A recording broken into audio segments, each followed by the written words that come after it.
I'm Richard Gearhart, an intellectual property attorney specializing in patents, trademarks, and copyrights. I'm Elizabeth Gearhart, not an attorney, but I work at Gearhart Law doing the marketing, and I have my own startup. Welcome to Passage to Profit, everybody, the show that's all about entrepreneurs, inventors, and the intellectual property that helps them flourish. With Passage to Profit, you're on the road to entrepreneurship. Absolutely. So we have an IP in the news, intellectual property in the news story, which is very relevant to the times that we're in. It is currently March 16th, 2022. Right. And in addition to that, we also have as our guest presenter tonight, cut that. And in addition, we also have as our guest presenter tonight, Tobias Deml, who is a filmmaker extraordinaire. And his work has appeared on HBO, among other places. So we're really going to be looking forward to speaking with him. And then we have Dr. Emily Spickle. So do your feet hurt? Don't, right? You want to hear what she has, because this is very innovative and new invention. So, and if she's successful with that, maybe she can work her way up to other parts of the body that hurt. For all you renters and landlords out there, oh boy, you want to check out what Allia Mohamed has. So you know how there's all these chat groups and everything. Well, she has started a platform for renters. If you're looking to rent something, you've got to go to her platform first. Absolutely. And yeah, rat out your landlord too. Get some emotional satisfaction. Compliment your landlord. Or compliment them if they deserve it. You can do both. But before we do that, it's time for IP in the news. And what is our topic du jour? Well, it's about Russia. Why not? It was one that you chose, so go for it. Russia is totally in the news. So we have an article here from the Washington Post that actually highlights the purported importance of intellectual property. And it's entitled, "Russia Says Its Business Can Steal Patents from Anyone in Unfriendly Countries." So since this is a show about intellectual property, of course, this immediately came to our attention because it's a little bit unusual for a country to sort of fight sanctions with withdrawing intellectual property rights. Unless you realize that intellectual property can be worth a lot of money. Absolutely. And that's why they're doing it. And in fact, Russia has been a frequent intellectual property violator. They're actually on the U.S. Trade Representative's countries to watch, priority watch list for IP abusers. And so they're actually number 2 behind China on that list. So it's questionable what effect that they're, So I got to ask you, since McDonald's is pulling out of Russia, yes, is somebody else in Russia now going to start a McDonald's? Well, and use the name McDonald's and sell whatever they want to sell? Borscht? Well, vodka? I actually read the article, and what the article said was that there are 850 McDonald's restaurants in Russia that they are suspending, temporarily. But the fact is that if Russia also revokes trademark rights in addition to patent rights, then they could literally operate as McDonald's restaurants in theory without paying the franchise fee. Mm-hmm. And I don't know if the McDonald's are, well, right now they're apparently not open. So I guess we're actually doing the Russian population a failure. A failure? No, we're actually doing them a favor by making them healthier, right? So McDonald's is healthy if you eat the right thing. So I don't know if this is in the long run, if this is going to be a real effective sanction, but what the heck. And well, let's go to Richard's round. Okay, well, why not do that? So yeah, it's time for Richard's Roundtable, and I'd like to ask our panelists what they have to say about this phenomena, and if you have any other questions about intellectual property, I'm here to answer them. So Toby, you're up first. What are your thoughts? Yeah, from the movie perspective, Russia is always sort of the safe harbor of all the torrents and sort of illegal streaming / illegal downloading websites. So I feel like the violation of intellectual properties is not a new thing in their game. But yeah, I mean, I found it fascinating. I read this whole interesting book about AI and China, and how in China the intellectual property protections are so low that everybody imitates each other right away, and so it creates this enormous field of competition. I don't know if that's going to be the case in Russia, because who knows how long the war will last. So somebody saying, hey, I'll start up my own McDonald's, I'll pump in XYZ millions of dollars to actually be able to afford even a few restaurants. You know, if the war is over in 2 weeks because somebody finally figures out that Putin should not be in power, then that was a failure of a startup. Well, from your lips to God's ears, I hope this war ends tomorrow, for crying out Well, loud. I've eaten in McDonald's in different countries, and it doesn't taste quite the same, for example, in Europe as it does in the US. And they have different menus too. But it Like, still tastes really good. well, it's if you're traveling and for some reason you get tired of the local food, there's always that McDonald's there that you can like get Yeah. a taste of home. But like in Europe, they sell wine sometimes and beer at the McDonald's Oh, restaurants. wow. So can you just imagine that combination, a Big Mac and a beer. I don't know, but You never had that when you were I'd in rather Europe? not. I bet you had that in Europe. That's how you know. That's how we know. Anyway. So, Dr. Emily Splichal, how are you? Spickle. What was that? Spickle. Okay. So, Dr. Emily, tell us what your thoughts are. Sure. So I actually have a question for you. As far as the number of patents and trademarks per location. So I know the US is very much associated as this land of innovation and entrepreneurship. That's what kind of our founding fathers were really, this country was built around. Which country has the greatest number of patents and trademarks globally? Well, that's a great question. And it's changed a lot over the years. Actually, in the US, China is the #1 filer of intellectual property behind the US. And part of that is Behind the US? So US is US number is forward, yeah. And one. US is #1, China's #2. no, China's #1 and US is #2. And so the reason for this, part of the reason is that the Chinese government is paying its businesses to file intellectual property in the United States. So they're actually trying to encourage a large number of patents. And the other piece of that is Chinese patent and US patent are very different. So you need to keep in mind that a US patent might contain 5 inventions, and the way Chinese patent agents draft their applications, they would split that up into 5 different patents. So even though the numbers are off, sort of the amount of protection is still probably greater in the US. But yeah, they're #1 now. And Are they? yeah, I thought absolutely. IBM was #1 for patents. Yeah. Well, that's the #1 Patents issue. #1 company, right? Okay. So, but great question. If I can share just something real quick on that also. So we have, Naboso has 5 trademarks in various countries where they have characters. So Japan, China, places like that. And we had to trademark what the common name for our product. So Naboso doesn't translate directly in Chinese. So we had to ask someone local, or actually quite a few people, what would they call our product, Naboso? And then we trademarked those characters. I just thought that was really interesting. And if you have any kind of insight on that as well, or you've heard of that.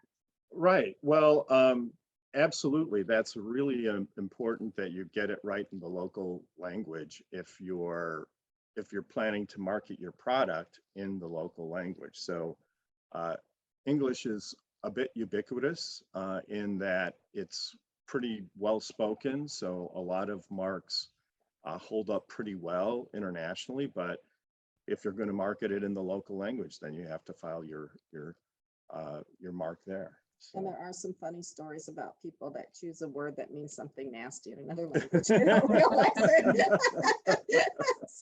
That's a good point, though. Really smart. Well, that's no, that's part of the fun of trademarks. So, so yeah, I mean, I think that's great. Allia, what are your thoughts about all of this? Yeah, stuff?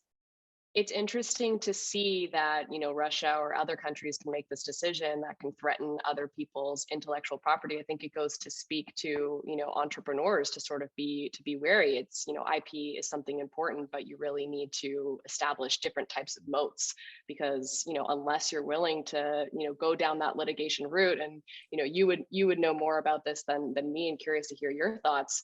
It can be quite, a long process to enforce that IP. So curious what your advice would be for entrepreneurs that, maybe their IP has been threatened in a place like Russia or other places, what they should do if it's even if it's worth pursuing. Right. Well, you got to, pick and choose your battles carefully. A lot depends on your budget. And if you, most patents in Russia are really for life science companies. They protect pharmaceuticals there, less on software and consumer products. And so, you want to, if you're in a company that has weak intellectual property protections, you really have to rely as much as you can on, reputable agents and, strong, contracts. So I've never personally enforced a patent in Russia. I have in China and most other European countries. So I really can't speak personally to the enforcement system. But yeah, it's just, it ultimately is, if you can at least get something started and maybe work out a license agreement, you don't necessarily have to pay for a whole trial. And that principle applies across all enforcement of intellectual property. Very rarely do these cases actually go to trial. And lots of times they can be settled, quickly. So, but it's something, if you have an infringement, you need to talk with an IP professional about that. So makes sense. Yeah. Kenya. Well, you kind of stole my thunder a little bit. You answered my question. I was going to say, does Gearhart law handle, international cases internationally, and how often do you see this, as you practice? It comes up, more often than you think. I mean, litigation is really prevalent in the U.S. By the way, it's not intellectual property theft if she stole your question. So you can't. Good one. But well.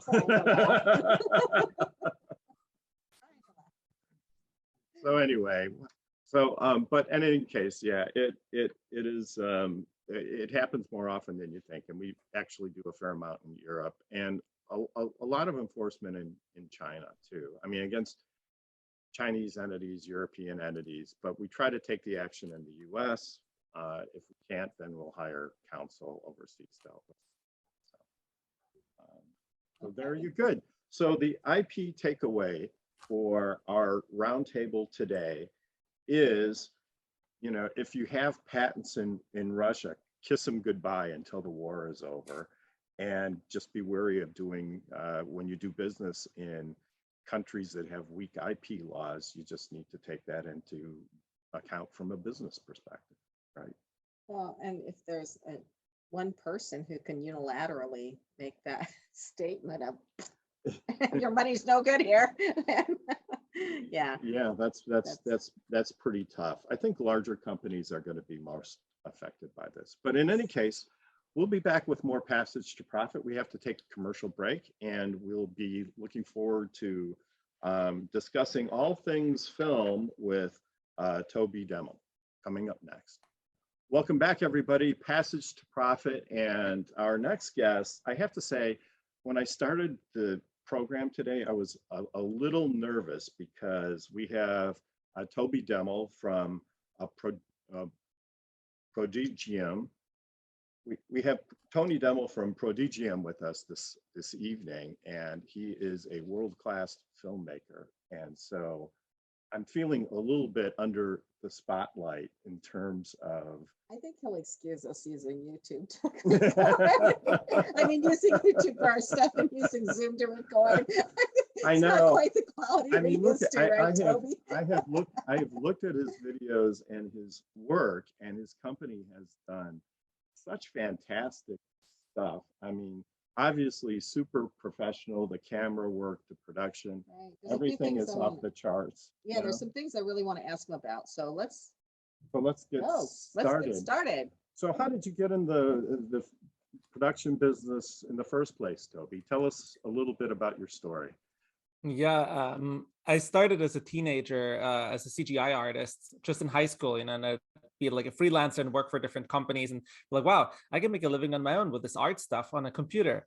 And I was determined not to go to college. I'm just gonna like do my own thing in Austria. But when I moved to the US and I kind of experienced this whole bigger world, I was like, there's more to this, just visual communications and doing art. There's this ability to really impact people and to inspire them. And it's primarily really with film. And so I fell into the film hole. This was now 13 years ago, roundabout. It just, there's this real power that film has, the ability to inspire people to really rethink their assumptions and to see the world in a different way. And I think all of us have movies that have impacted us, or TV shows that have impacted us in the job that we chose to work in, right? Like, why would I go down this route? Oh, I saw this character in this movie and that character really inspired me to do X, right? And so films really have this like huge, yeah. No. I was just going to say that is such a huge thing, because when I was growing up, Perry Mason used to be a big program, and Perry Mason was an attorney at law. And so I always grew up with that image of a lawyer in mind. And that's one of the reasons why I became a lawyer. So Right. And Perry Mason won every single case. that's right. And so do we. Very realistic. But he was very much glamorized in Hollywood. Yeah, he was, but it had an impact on me, and it just it totally proved your point, like the power of media and how that can influence, right? Yeah, and I'm sure it's similar, with this show, right? Like somebody might be listening in and be like, oh, I'd actually love to be an inventor. I'd love to do this. I'd love to create like a big sort of Web 2.0 or something for the body, right? Like there's this ability to observe other people and then get inspired by it. And so we formed our company kind of around that idea, right? That we could either promote services or products that we really believe in and have this skill that we've built in communicating stories in a really powerful way, and then support initiatives in the world that we think are really great. And so we do a lot of client-based work where we, do commercials and launch videos for really promising startups or great nonprofits where we think they have the ability to change the world and for the better. And then we do original content where we create something from scratch. And we say, let's just try to make a documentary, make a feature film about X, and see if we can push the needle just a tiny bit in the right direction. So that was the case with Gaming Wall Street, where, an area in the world that needs a lot of reform. Right. Well, I didn't get a chance to watch the whole documentary, but I did get to see what was, the trailer on the website, and it was very powerful. Can you sort of remind us of what the whole GameStop facts were, and because it's so interesting. Yeah, it's also a story of innovation, right? It's this company that's sort of a brick and mortar retailer. GameStop is a company that sells video games for the most part in these stores and oftentimes malls. They have a small online business, and a lot of the Wall Street hedge fund business that is really engaged in trying to figure out which companies are going to go bust tomorrow and can still be sort of profited off of by betting against them. Well, like GameStop is a perfect pick, and it was for many years a great pick to bet against. Then last year, or sort of towards the end of— I was just going to say, imagine what it's like to have a company that people are betting against. I mean, yeah, it's sort of the business cycle, right? Like Yeah. sometimes something's just obsolete, and if you can't adapt quickly enough, it goes out. But yeah, in 2020, there was this kind of crazy movement where, for a variety of reasons, right, the stock was very cheap, so a lot of people felt that it was valuable to buy it, and it was going to go up eventually. A new investor came on board, Ryan Cohen. So a lot of theses formed around like GameStop could have a turnaround story, and we could bet on it. And then they realized, oh, actually, there's all these Wall Street guys betting against it. And if we bet on it hard enough, the stock's going to go up, and all of these guys are going to have to get out of their short position. They have to stop betting against it. And that then drives the price even higher. And so it was this crazy online movement that really changed Wall Street forever. A lot of pundits kind of commented that this was just like an artifice and nobody really cared on Wall Street, but it really scared Wall Street to the bones, that people suddenly had this power, right? And so in an interesting way, the economy is oftentimes influenced by what people care about. And so this is the perfect demonstration of when people care about something and when people feel like they have an ability to kind of get back at the quote unquote system, right? This is a lot of this roots back to 2008. And we make this very strong argument in the show that 2008 was never properly avenged. There was never a system of really doing justice to the people that caused 2008, right? And so similar to the intellectual property enforcement world, right? If there's no enforcement, people will just violate it. Right. And so similar on Wall Street, the enforcement is so weak and it is so insignificant because it's only monetary damages. It's never jail time. So there's no incentive for an individual to stop gaming the system. And that's sort of people, and the people who can afford to game the system don't want any changes either, right? So correct. You have a whole universe of people there that see this as a way to take advantage. Right, but it's really interesting that like this is the way to get back at all those Wall Street guys that caused us so much pain in 2008, right? Yeah, really it's an interesting connection. I wouldn't have made that. So to some degree, the get back is slightly futile because clearly you're not going to get back at the same people. Clearly, it's not the same companies. But eventually, right, with all of this sort of created, it kind of ripped the curtain off of the financial system's inner workings and the sort of dirty mechanics behind the scenes. And that kind of exposure is really necessary for larger scale change. And so in a way, even though the attempt itself might have been futile, I think the outcome is really significant because it truly created literacy, right? Investment literacy, financial literacy across very broad amounts of the population. People got more interested in the stock market than they've ever been before. And as part of our documentary, we then went into these places that this phenomenon really exposed. And so various parts of Wall Street where there's just a lot of gaming going on and where the people that play against the rules are not getting caught. And so our documentary is a small contribution to bringing more accountability back. So what happened was that I guess online communities, I think you mentioned Reddit in the documentary, people got together and they started buying the GameStop stock, right? And that just sort of caught on. It went viral, and by doing that, the price kept going up, like almost out of control. Yeah, and completely out of control. Completely out of control, and that really, really screwed the people who had bought were betting against the company, right? So that's amazing. So how did all of this eventually end? It's still ongoing. This is kind of the fascinating part about it, right? So there was this initial massive spike in January 2021 that was sort of seen as this like gigantic short squeeze. And there's a lot of theories over what exactly happened, right? And the story is not complete. The interesting thing with the stock market, it's kind of like the weather. It's impossible to trace back individual events that created something, right? It's like a little bit like the butterfly in the Amazon that creates the storm in Florida or so. In many ways, that story still has to be fully figured out. We only found a few of the puzzle pieces, but we found some puzzle pieces that nobody else had found before, and we put them in the documentary. And so for those that are really interested in what exactly went down, I feel like this doc is sort of a way to both find details that you've never seen before. And then for people that have no idea about it, I think very similar to inventing things and to entrepreneurship, you need to find a place to enter this field, right? And so our documentary is really constructed for somebody that doesn't have any idea about what the stock market is, how it works, why it matters. And we really take people from zero to this incredibly complex place. And we trust our audience to be intelligent, right? Like HBO Max is a very large platform, 70 million subscribers. So we have to make it palatable to a large audience that oftentimes does not have investing experience or is actually scared of investing. And so we try to take that fear out of it by saying, look, there's something that's really crazy and really funny, that is sort of a great learning opportunity. And by the learning opportunity, we can go into places of complexity that many people on Wall Street have never gone into. A lot of Wall Street is similar to the tech world, right? It's very specialized in specific areas. And so these areas of abusing the short selling mechanism, for example, is unknown to most people on Wall Street because they just don't engage in short selling, period.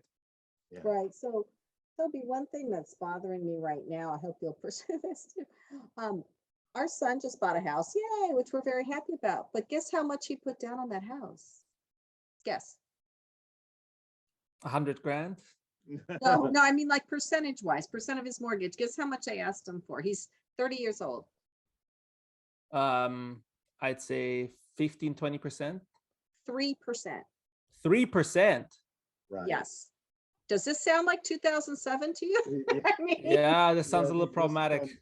You know, right? I think it's starting again. yeah, I mean, I think you hit the nail on the head when we talked about 2008. So they're literally 2 weeks after they closed on the mortgage, it was packaged and sold to somebody else, just to kind of go back and do the same things that got us into the 2008 crisis to begin with. So Keep digging, yeah, Toby. keep- We keep- need you. keep digging for the truth. Kenya, do you have any thoughts or comments? I do actually. I was curious to know what the name of your company means. And my question's twofold, really. Like, what do you feel differentiates what you do compared to other filmmakers in the market? And is there anybody else in the space that does what you do? Yeah, great question. So Prodigium, it's back there. It's a Latin word, and it means kind of the quiet before the storm. And the entertainment world has seen itself for a very long time as just sort of, popcorn, everybody's having a good time. But we really think that entertainment has a massive amount of power and therefore also a massive amount of responsibility. And we see ourselves as pioneers of that field of saying, look, there's a social impact to entertainment. And at Prodigium, we not just do this in a sort of kumbaya way where we pat each other on the back and say, great job, we're going to change the world. But it's really like, what is the science, right? Like, what is the science of storytelling? Why do stories affect the human brain in such a significant way? And so we go to great lengths, going to Indonesia, to conferences, to Mexico City to interview sort of the grandfather of some of this school of thought. I interviewed Albert Bandura, 91-year-old, most quoted psychologist in the world, soon before he died, about that very specific question. How do stories affect the human brain, and why are they so powerful? And so we use that scientific insight to then construct both of our sort of mission-driven commercials as well as our feature films around. And that is rare in the film world. There's very few people that have a similar belief in science as we do. The film world works very much with magic. People say, oh, there's this natural given talent that I grew up with and I've become a great writer, right? And I'm a big believer in skill. I'm a big believer in proof and in data. And many filmmakers are a little bit hesitant to say, oh, I don't really want to see the data. I don't want to know exactly like how this affected an audience, because then suddenly I have to accept that extra responsibility. So we're trying to invite in the entertainment community and saying, look, this responsibility that you have towards the audience, it's going to be there no matter whether you like it or not. It's not a matter of choosing whether you're going to have an impact or not. It's a matter of choosing whether you're going to know what kind of impact you're going to have, and if you can control that impact, and if you can shape it in a responsible way. And so we do a lot of publishing of our own R&D for free, and we co-founded sort of a trade association called SIE Society, where we team up with, there's close to 300 companies worldwide that are engaging in sort of social impact entertainment, or a way to create impact through media. And so all of these organizations are sort of joined together in SAE Society as a central nexus to exchanging that kind of information. And a lot of SAE Society was born out of our sort of early R&D efforts, and then a magazine that we created called Cinema of Change.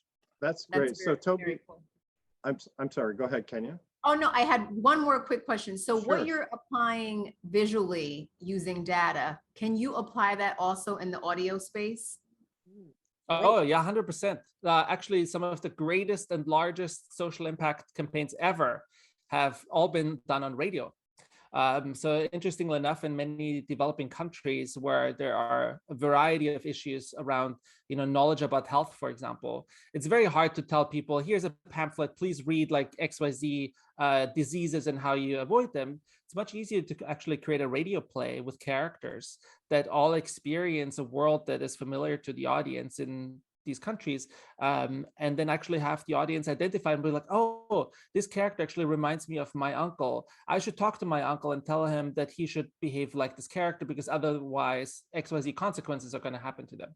So it really doesn't matter what the media form is. In my, somewhat biased opinion, picture and audio combined is the most powerful way to transport information on multiple layers. But audio itself is incredibly powerful. And there's a lot of historical evidence that these radio programs have massively changed the lives of millions and millions of people. Well, when you think about the fireside chats, for example, that was, I guess I'm dating I never heard one, but I am really interested though, when you talk about how, from a scientific perspective, how media influences human beings. I was just wondering if you could give us a little bit more information on how that works, because that's a fascinating subject. I just want to say, when our kids were little, Richard was like, they should not be taking all these violent shows into their brains as children, all these violent images. It is not good. He was always a proponent of doing that. Yeah, I was. But neither one, I mean, they did watch a certain amount of that stuff, and none of them have turned out to be serial killers yet. So, I mean, so that's, but that's a great point. That's kind of part of the debate, especially when it comes to violence on TV or on radio. There's some violent radio shows. But,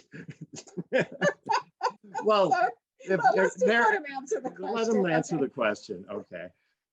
Yeah, it's a great question. The debate, for example, around violence is a little bit indicative of this overall debate, right? Media does not have some absolute influence, right? I will not watch a movie about a murder and then turn into a murderer tomorrow. That's not how it works. What it does is it influences our picture of the world, right? And we have sort of multiple ways that we take in information about how the world works. Our own experience, our friends, our family, everybody's telling us like, oh, this is how the world works. This is how it works. And you go through an education system, the education system tells you how it works. But eventually, once you're an adult, oftentimes you're really left with your own perception and media, and sometimes your friends, right? Oftentimes you'll see your parents as irrelevant in terms of what they think how the world works. So at that Absolutely, point, yeah. and as a child, sometimes too, right? As a child, you think like, mom, dad, like you have no clue what you're talking about. Right. So there's this definitive power, but media is one component out of a much bigger picture, right? And so it is both absurd to say like a child will turn violent because of one specific show, but also that you're going to change the world with one movie alone, and that's all it's going to take, right? So it's oftentimes a combination of a lot of factors. And to go on the scientific level of why stories are actually powerful to the human brain is because they bypass a lot of our critical judgment that we have towards things like a listicle, right? If I give you a list of 5 facts, you will analyze every single fact as a as an individual piece. If I give you a story, you will actually kind of fall into that story, and you will be taken a so-called transportation effect, where you go with these characters and you identify with them. And at the critical judgment. Toby, is that just quickly because the second part evokes some emotion from you? So the facts do not involve emotion, but the story does. It's a big component of it, yeah. So there's the emotional component, right? If you have a school class and you make it actually emotionally engaging, those students will remember that class much, much better if they remember the emotional experience that they had, right? So our memory system in the brain is very much coupled to an emotional experience. So if it's only a fact and there's no emotion attached to it, that memory can go away very quickly. But if it's coupled with a strong emotion, it will become incredibly ingrained. So like telling stories and creating characters that people can attach to. Like I attached to Perry Mason, for example. I'm serious, I really like that. 100%. Yeah, and saying how it adjusts your view of the world. So after watching Law and Order and these firefighter shows in New York, I kind of feel like every single man that is a policeman or firefighter goes into strip clubs all the time. I have not made that connection, but that's interesting. That tells you something, right? We were joking about it the other Every day. crime drama has at least 1 or 2 episodes that involve a strip. Yeah, right? we were joking So, about it. I It's don't like, know. I don't believe that, by the way. That did not get through my BS barriers, let's say. But anyways, please continue. Well, I'm sure Yeah. there's other reasons why they go into those places for the viewership, right? You know? Yeah, and it's probably just fun on the Unfortunately. creative side, you know. I mean, this is sort of this intersection of artistry and responsibility, right? Sometimes what is responsible is not as fun, but sometimes those creative boxes can really, I think, make you think beyond just easy solutions. But yeah, so basically, there's the component of emotion, and then there's the component of identification, right? So if you tell me a belief that you have that I really think is like so off and it's so different from mine, and I would never listen to you, now ignore the conversation right away, right? Like this is sort of our current political landscape. People don't like listening to each other's opposing views. But if I tell you a story and you can start identifying with the emotional experience that I went through and why I shaped that belief, suddenly you're possibly able to empathize with me and you're able to figure out like, oh, this is why Toby feels this way. And so very similarly, stories allow us to put our feet into the shoes of another person and to go through their experience, right? And so when you watch a good movie, when you play a good computer game, when you read a great book, you will totally forget about who you are and where you are and what you're doing. You're just engrossed in the story and you're completely identified with it. And so that ability to like create that experience, and the moment it's over, you wake back up and you're like, wow, this was amazing. And I totally kind of understand what this person might be going through. That allows us to be empathetic to each other, and it allows us to connect with an experience that we will never have in our own lives. And so as a society, this exchange of stories is super vital, right? And it's really a thing that goes back all the way to the beginning of language and to drawing cave paintings and to tell each other stories around the fireplace. It's just grown in scale, right? And so now that instead of telling the story that you have in your head to 5 people around a fireplace, but you're telling it to 70 million subscribers, now you have a lot of responsibility, right? Because you don't want to just, burn down the world with something because you hate this specific thing. You have to really think about, how can I get the audience to understand a complicated problem in a story that is somewhat simplified, but still understand enough of the nuances to then make good decisions for their own lives and to start questioning some of their own assumptions about a particular part of society or a way that they interact with society.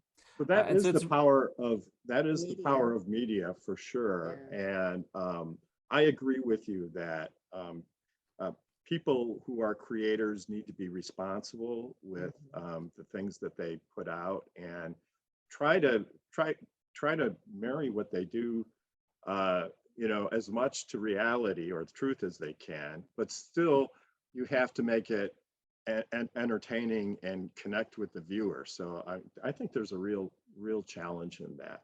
Unfortunately, we have to take a break.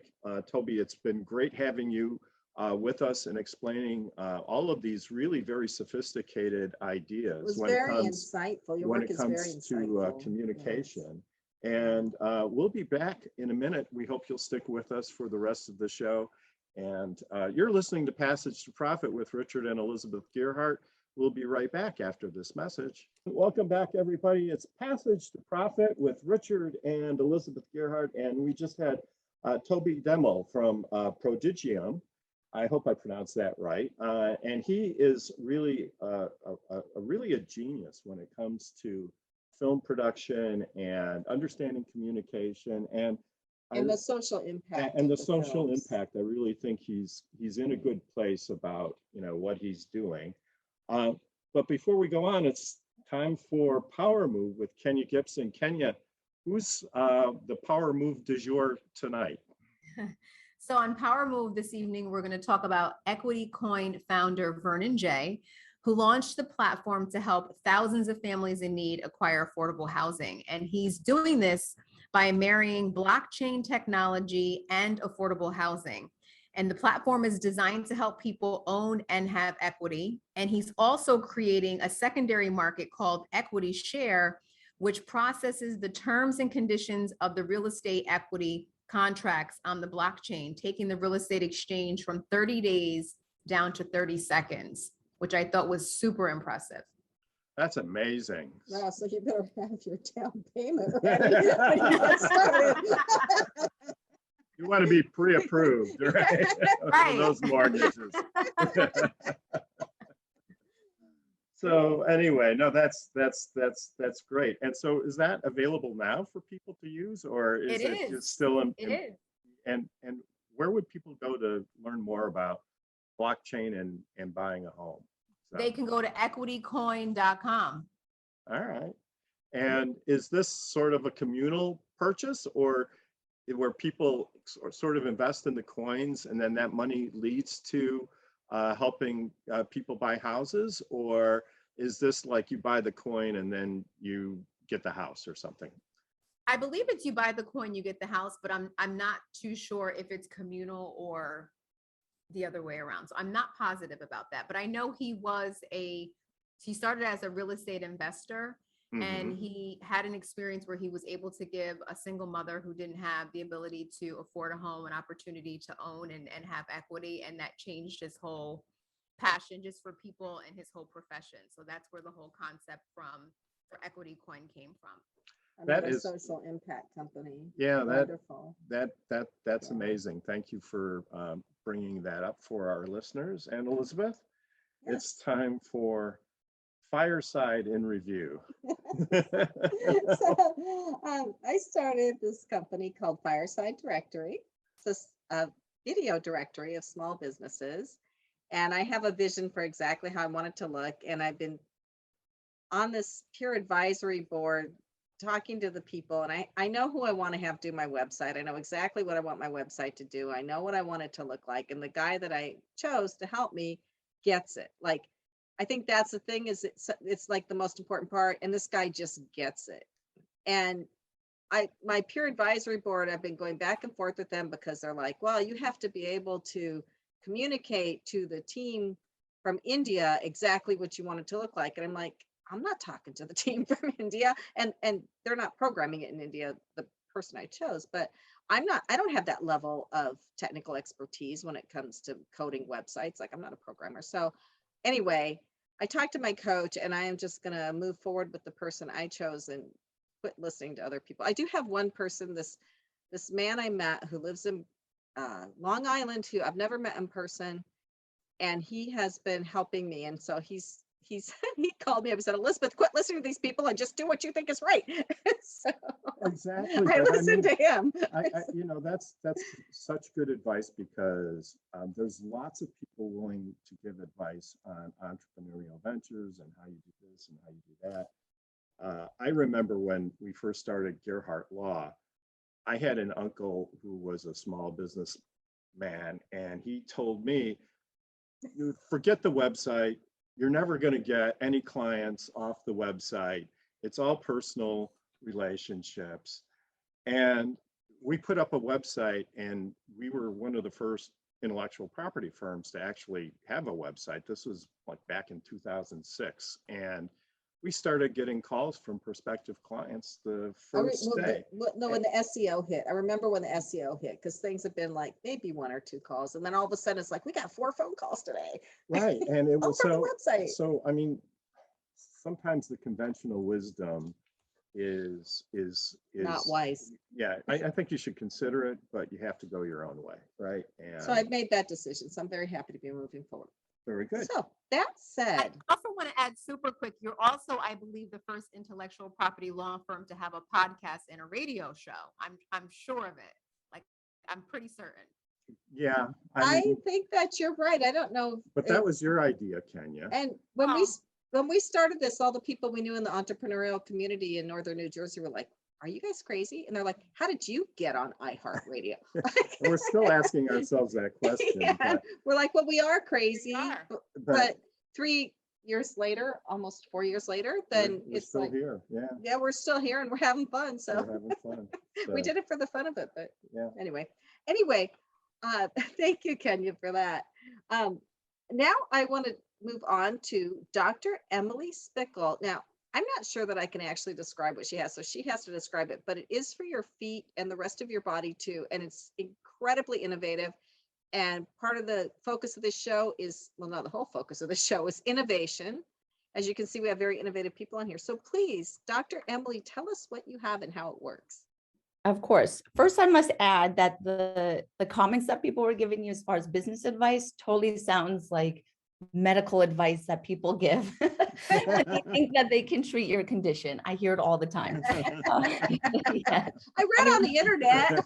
Yes, yes.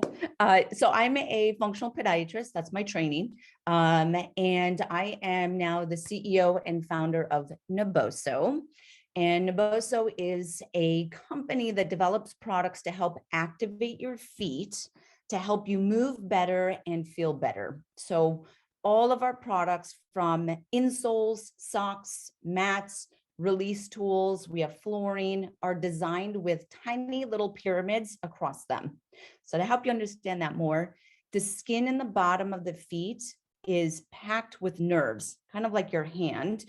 And one of the nerves in the feet and the hands is sensitive to texture, or what's called 2-point discrimination. To make that even easier, think about Braille. So the way that your hand reads Braille or your finger reads Braille is by reading the 2 points. So the shape and the distance of the Braille pattern is very specific to this nerve. We are stimulating that exact same nerve in your feet. So if you have tiny little pyramids like Braille dots across every surface of our product, you are able to actually activate the brain to have a sense of where the feet are in space. So the easiest application of that would be someone who had a stroke, neuropathy, MS, Parkinson's, and they can't really feel their feet. They have compromised balance. They have very high falls.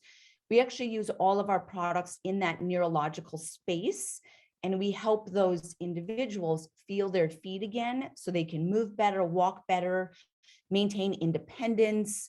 We have videos of people running again, and these amazing testimonials of people literally in tears because how impactful our products have been to help them feel their feet again. Seems simple, but really, really powerful. Well, anything you can do. So, well, that's amazing. So first of all, would this product just make my feet feel better, or, and then is it like a massaging effect, or what is the feel that the patient gets? Yes, so for those, I will show you a example for those that will see it on YouTube. That, can you see those little patterns, the little pyramid across this? So Dr. Emily is showing up a foot An pad. insole. Yeah, an insole that has patterns on it, right? Yes, so the little pyramids. So what it does is 3 main things, and this would be for everyone. So this would be for you too, Richard. Is it would stimulate the nerves, which helps the muscles of your feet contract. Strong foot muscles means strong feet, strong posture, strong movement. So I want you to have strong feet. That's part of my mission as a podiatrist. Second thing is that it is stimulating the circulation in the skin and the tiny little blood vessels. It's called microvascular. Microvascular is a big part of diabetes, as they get microvascular disease, neuropathy, retinopathy, things like that, nephropathy, which is in the kidneys.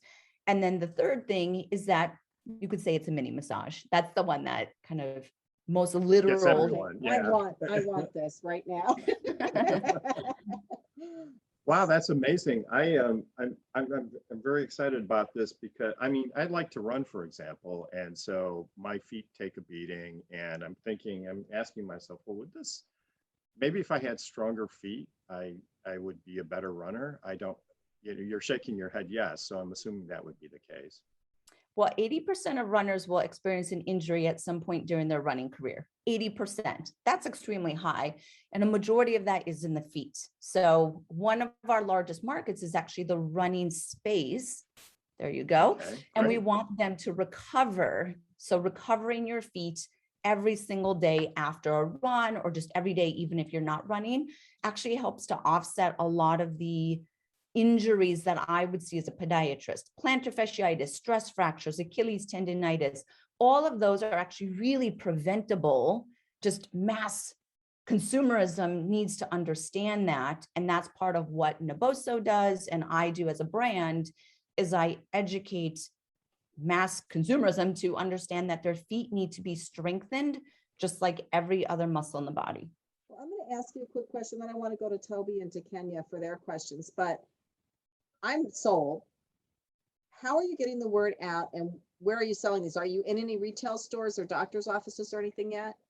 Yeah, so 65% of our revenue is on our website. So direct to consumer or e-com, that's our strongest. That's where COVID was actually a decent time for us, obviously, because people were shifting. People also looked at taking ownership of their own health. They were walking or working from home, so they could create these different environments. So we did really well kind of as COVID hit its peak. The other 35%, we are in, we have global distribution, we have mass distribution in Europe, throughout Asia and Australia, and then it would be in resellers, so medical, fitness, and specialty run retailers. Excellent, thank you. So Toby, do you have a comment or question? Yeah, I was actually fascinated when you said, there's this sort of nerve amplification maybe, or using nerves that are usually not used. Is there a neuroplasticity component to this where the brain sort of learns to rewire itself on those traumatic injuries or degenerative diseases like you mentioned? You used one of my favorite words, neuroplasticity. Yes. A lot of people think about neuroplasticity with the brain. So the central nervous system, right, is that as we get older, do crossword puzzles, learn a new language, something to challenge the brain cognitively so that you stay with it, right? Same thing with your peripheral nervous system, your feet, your hands, is you want to be bringing in stimulation to challenge it.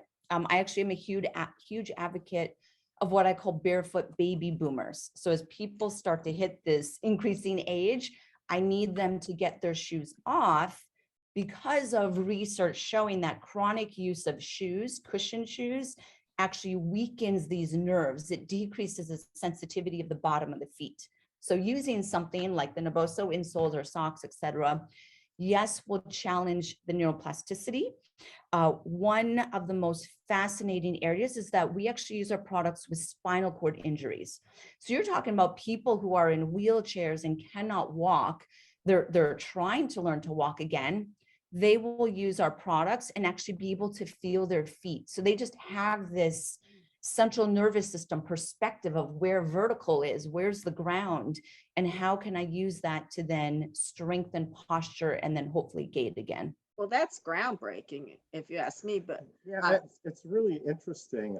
I mean, Kenya, after your question, I would. well, yeah, I want to go to Coach Kenya because she's All our right. fitness person, but Yeah, go ahead. Go ahead, Kenya. Oh, okay. So, I had a question about the coating in the product. So is the coating different in each product? So like, is there different coating? Like, so for example, if I was looking to improve my posture or I was looking to kind of recover from running, does that change depending on the need of the consumer? So a little bit. So our design patent, so this, Richard, we do have tons of IP.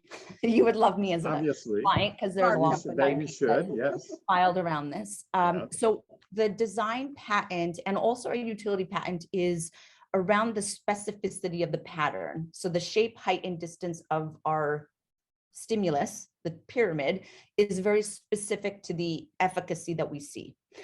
Now, how we play around with the different outcomes is the durometer or the hardness of the material. So some of the insoles are made of a different material, some are made of medical grade silicone, and then we play around with how hard the material is because the hardness stimulates the nervous system different. And Interesting. that's how we're going to navigate that. Yeah, so I was just kind of wondering what it's like for a patient when they become aware of their feet because they're wearing these. I mean, normally you're right. I'm not aware of my feet, but how does a patient react when they become aware of their feet? So we have videos on our YouTube channel of people, specifically with Parkinson's is one of the most profound changes that you will see immediately. And what you'll see in some of the videos, I encourage you to go to Naboso's YouTube channel, and you will see them walking without the Naboso insoles and then a second one with them doing it. And majority of them are in tears. It actually makes me emotional to like see how impactful it is when someone cannot move, cannot walk. It's something that we take for granted until it's taken away from you and you can't walk your dog or something like that. So we're actually going through the FDA process for it. And then our socks, we're trying to go through FDA for a stroke sock, so that as soon as someone has a stroke, it would be my goal that the hospital system is putting these socks on their feet so that they can reconnect to really one of the most foundational ways that your nervous system is able to relate to gravity and posture and movement. And it, again, it seems so simple, which is why when you watch the videos, hopefully you do, that most people are like, there's no way, that's snake oil, that's not doing that. But it's really the testimonials and the tears that you see. It is like we were talking about, like that social impact of connecting to it. When I am doing investor pitches and things like that, we show those videos because we want people to see the emotional side of these products versus it's not a trendy tchotchke from China. It's Right. actually really changing people's lives. Well, do we know someone that does social impact videos? I don't know, I is there somebody know, around here? Like, it just seems to me like you and Toby would be a great match. I mean, it'd be really interesting to see what he could do with this. Yeah, I think that's great. And, I think, I'm seeing stocking stuffers for the Gearhart family coming up. Especially like Yeah. my son had plantar fasciitis. I needs help with that. Yeah, yep. So they Yeah. help with plantar fasciitis, foot fatigue. We actually did a pilot with Stanley Black & Decker, and we had 40 of their manufacturing floor workers wear them for 8 weeks, saw like an 85% reduction in foot pain, back pain, and fatigue. So there's a ergonomic impact as well to all the standing employees. I mean, that's nurses, that's manufacturing, that's police officers, it's TSA, hairstylists. So many people have to stand for That's work. Big market out awesome. there. What about something for people who sit on their butts all day? You gotta make them Do you have any, do you like No, little triangles for them? We don't need to come. That's next, but we have to wrap this up. Could you please spell your website quickly? Yes, Naboso, which a fun fact is actually a Czech word that means barefoot. And Richard, I did get the trademark in the US because our argument was there are such few Czech speakers that we can use a common word such as barefoot, but trademark the translated word in Czech. Oh, yeah, because it would be hard to get barefoot as a trademark. Absolutely. Great marketing. Yeah. So you are listening to Passage to Profit with Richard and Elizabeth Gearhart, our special guest, Toby Deml. If you missed anything, well, you should be very sorry, but you can send us an apology email and download the podcast. You can hear it on our podcast tomorrow. Or, and I have to say this again, I know I say this almost every show, but we get the best looking people on the show. We're not counting ourselves in that for sure, but we go to our YouTube channel. What are you talking about? Go to our YouTube channel. It's a lot of fun to watch people as they're explaining their projects, and you can find us on YouTube and on social media and on all podcast stations. So we will be right back. Well, welcome back, listeners, to Passage to Profit with Richard and Elizabeth Gearhart. And I am so excited to introduce our next presenter. This has been a long time coming, what she's doing. I can't believe nobody did it before, but this is awesome. Allia Mohamed has openigloo. If you are a renter or a landlord, you have to go to this site. I'm not going to say anymore. I'm going to let Allia explain it. Welcome. Thank you so much. Yeah, so I'm the co-founder and CEO of openigloo. openigloo is a platform helping New York City renters find apartments in highly rated buildings. So the reason I care about that is because I've been a renter in New York for, going on 10 years. And it's been a bit of a roller coaster of an experience.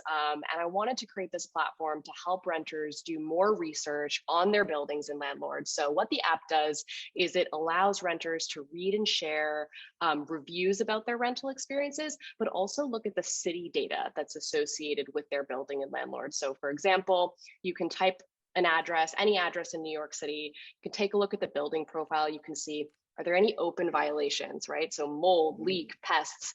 Is there any litigation history, right? Has a tenant taken a landlord to court? Is there a bedbug history? And then of course, read what other renters had to say about living in that property. And it's been a great journey so far. So you have an actual category for bed bugs. Absolutely. In New York City in particular, bed bugs is a huge issue. If you move into an apartment with bed bugs, it's game over. So that's one of the most popular features. Do you have a category for size of cockroaches? We could make a million jokes about New York rentals right now. You know what? If I'm paying a lot for rent, I want bigger cockroaches. You know, I mean, it's. But so you said neighborhoods too. So do you associate crime statistics or any of that with what you're doing? We haven't incorporated that yet, but it's definitely something that we're looking into. Right now, we're focused specifically on the building, the management, the landlord, and how things are run. So that's really what we're shining a light on is, you know, who owns this building? That's a huge black hole in the New York City market is you don't know who your landlord is and you don't know how many buildings they own, right? So that's the information that we're trying to give renters so that they can make a more informed decision about their housing. Because one of the most frustrating things is, especially in New York, we spend so much money on our rent, right? This is a huge financial commitment, and it's usually a decision that you have to make in just a couple minutes, right? You walk around the apartment, you're like, okay, it looks good, you move in, and then it's only after you've been living in the place for a few months that all the issues start to pop up, right? I've read dozens of reviews of people saying, you know, the walls are so thin in this apartment, I can hear my neighbor sneeze. If I knew this, there's no way I would have moved in. But that's not information that you're going to get just from a simple viewing. You really need to talk to other people who've been there, done that. Well, we just went on vacation and I have to say they were doing construction right next to the building that we were in, and it was horrible. And so I applaud you for helping people. I couldn't imagine having to live there for a year. You could do this like, for vacation. Yeah, you could, hotels, yeah, you could expand this too. But you know, I'm just curious, how do you find the owners? That's kind of hard sometimes. Do you have to dig through layers of holding companies and stuff? Yeah, so the lucky thing is that New York is very sophisticated in the way that it collects and organizes a lot of this data. So landlords in New York City who own more than 3 units are actually required by law to register with the city. So they're submitting their information, the addresses. And what we've done is we've sort of gone on this, this expedition to pull together all of those government sources and put it into one place that's easily consumable for renters. Otherwise, they'd be going to the deepest depths of the internet to find all of this data. Right. Well, that sounds great, because isn't it possible that if you do have a problem and you don't get satisfaction from the property manager, you can contact the landlord directly, right? And you have somebody to complain to. Maybe. Yeah. Maybe you can. Yeah. I mean, yeah, you know who to hold accountable. In some cases, the owner and the manager are the same person. Sometimes they're separated. Sometimes it's a company. Sometimes it's an individual. So it really depends. But regardless, it's important information to know, right? You're moving into a building. So now you're going to know, okay, is this a mom and pop landlord? Is this, a one-person show and they live on one of the units in the building? Or is this a big corporate conglomerate property owner where, they have all of these different contact numbers or systems in place? So that's sort of a decision that the renter needs to make on what their preferences are. Oh, I could really see this having a financial impact on the whole community in a few years. I mean, if you've got a bad reputation and people won't move into your building, then you either have to spend money on it, or I don't know. Or at least you can negotiate. I mean, if you happen to like bed bugs, you can negotiate a lower rent, right? So, I mean, wow. That's definitely the goal, Elizabeth, at openigloo, really trying to elevate, the housing experience for renters, and for them to make the decision, is this worth spending the money on, right? We've had stories of renters telling us, oh my goodness, and my landlord just raised the rent 50%, 40%, especially since those COVID deals have started to come down. And we're really hoping that giving access to this information, giving this level of transparency, can help renters connect with landlords that have been treating their tenants well. So that's the ultimate goal. So do you ever get compliments on for like, there are good landlords out there, aren't there? They do exist, and we've definitely been collecting those stories. So a big percentage of reviews that come through openigloo are renters recommending their buildings to a friend, saying they really recommend the property owner and management. We had some really heartwarming stories, particularly during the pandemic. As you all know, New York had a really difficult time, especially when it came to housing. And we had stories of landlords just, giving people free rent, saying, hey, you know what? Don't pay your rent April, May. Spend time with your family, stay safe. Some landlords, allowing renters to defer if they lost their job, just giving flat out discounts. So I've liked being able to collect those stories and putting them in an organized place. So, we can reward those landlords for that good behavior, and we can actually send renters their way when they have vacancies. Excellent. So Kenya. As long as the landlords don't raise the rent, right? You can say, oh, you like it. Huh? But I want to hear what Kenya has to say. Yeah, so I think you kind of already answered my question in a little bit, but I Oh, just Kenya, wanted to ask Kenya, your can sound you is hear me really, okay? you're buzzing. How's this? Can you hear me now? No, It's still buzzing. it's so strange. How about now? That's a little Can you better. move back from the mic a little and talk a little louder? I don't think it catches when I do that. I feel like I have to be right on top of it. Let me just Yeah, show that you. was good. That was good. That was good. Oh my God, I could There have we just go. I Yeah. could have just touched the adjustment this whole time. I feel like such a moron. Sorry, Noah, for this edit. Excuse me, let me start over. So my question is, have you seen any post-pandemic trends in the rental market that you can maybe share? Post-pandemic trend has really been about the lease renewals. So people just being absolutely flabbergasted by the renewals that they've been getting. So sometimes upwards of 50% on the renewal. And this is happening in, What do you mean 50%? 50% rent? like their increase? rent is going up 50%. So their rent is $2,000. Now it's a $3,000 a month apartment. And people are just absolutely shocked by this. This is happening in particular neighborhoods, mostly in Manhattan. And these are the landlords that are really trying to recover the losses that they experienced during 2020 and 2021. As we know, Manhattan experienced this huge exodus, buildings, sort of emptied, and they were giving out these big concessions, right? Giving people 3-4 months free just to get renters in the door. Now the market's back. People are back to New York. There's less, concerns and fear about COVID, and we're really starting to see those increases happen. It's not fair. Renters don't like it, but we're really trying to shine a light on the landlords that are practicing this type of exorbitant increases, and hopefully steer renters away from them and put them in the houses with landlords that are a little bit more reasonable when it comes to price. Because at the end of the day, this is housing, right? This isn't a frivolous product. This is people's, where they live. So Toby, do you have any comments or questions? Yeah, I tried openigloo, and I actually gave my landlord a good review because they're super nice and very communicative. I'm really interested in what can people do to interact with the platform when they already live somewhere, right? So part of it is like when you're searching for a place, but what about the people that are already living somewhere? Yeah, that's a great question. So definitely encouraging people who are already in their place to review their current building, even a previous building, to really help generate content on the platform. But you can also help future renters. So we have a Q&A feature on openigloo where a prospective renter can come onto a building profile and say, hey, I'm thinking about moving into this building. Can you tell me what the average utility bill is every single month? Can you let me know, how responsive the landlord is, or ask, clarifying questions?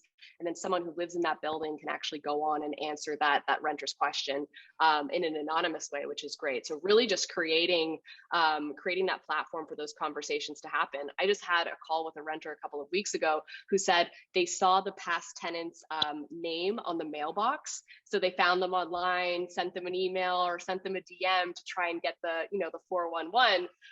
Obviously that's a bit of a convoluted solution to get the information that he was looking for. So openigloo really trying to fill that gap and make it a little bit easier for those connections to take place. Allia, this is awesome. I have to ask you, how are you promoting this and marketing it so that you get more people on your site? Yeah, I mean, we've been doing sort of a bunch of different things. Definitely social media is a huge driver for us. You can follow us on Instagram. Our handle is openigloo. We're also on TikTok.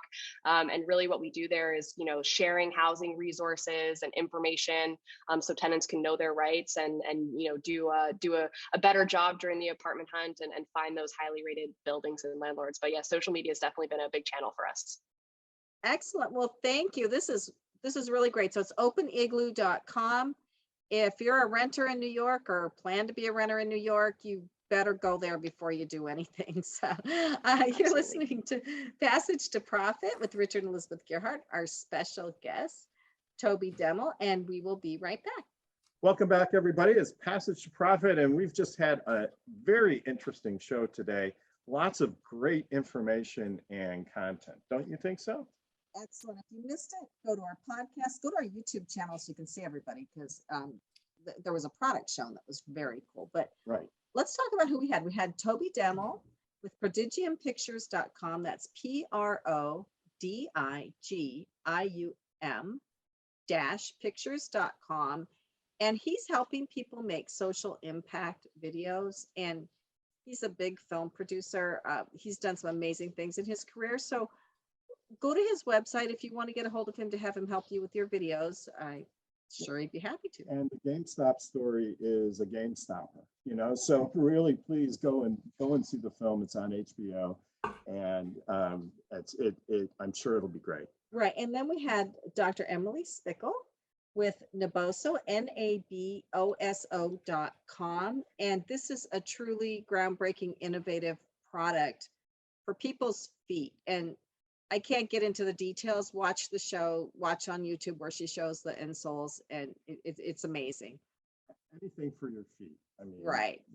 It helps your whole body, it actually. helps your whole body. And then we had Allia Mohamed with openigloo.com, where renters in New York can rate their apartments, and you can find out before you move to New York or switch apartments what the issues are. Maybe you can live with some of them, and what the pluses and minuses are. Yeah, take back your power as a tenant, right?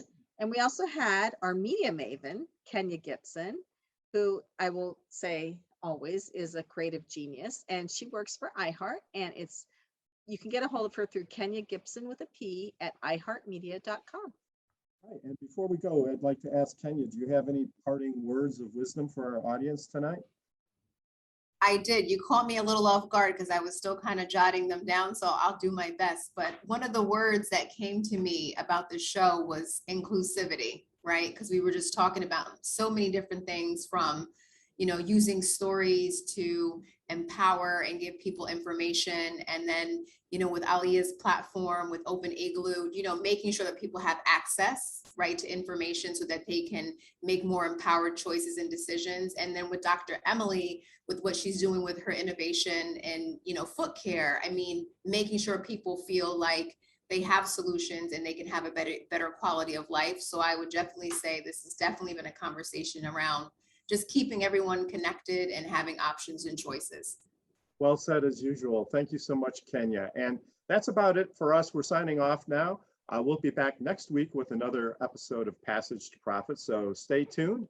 Before we check out, though, I'd like to thank our team, our producer, Noah Fleischman, our project coordinator, Alicia Morrissey, and our video editor, Chatterboss. We'll be back again next week with another episode of Passage to Profit.